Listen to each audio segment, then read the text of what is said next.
Our concern now is that the numbers leaving Libya dropped sharply yesterday.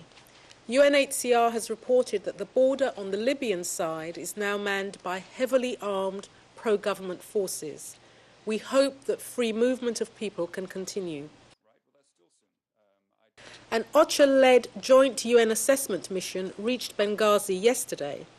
They report that humanitarian needs in the eastern part of the country are not major at present. However, we do hear worrying reports that supply lines from Tripoli have been cut, which may interfere with supplies of fuel, food and medicines.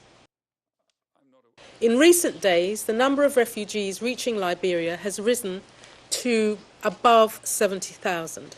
These refugees are hosted in 76 villages near the Côte d'Ivoire border.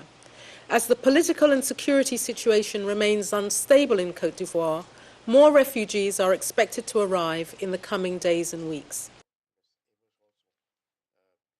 We are also now increasingly worried about the deterioration of the humanitarian situation within Côte d'Ivoire itself.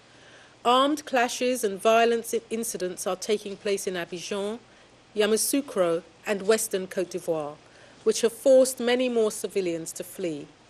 Estimates of the displaced vary, but it is clear that now some tens of thousands of civilians have become internally displaced, including within Abidjan.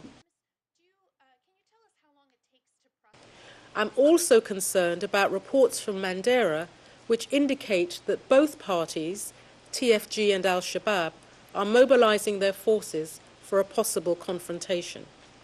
The reports of a rising number of civilian injuries attributable to all parties to the conflict is also of growing concern.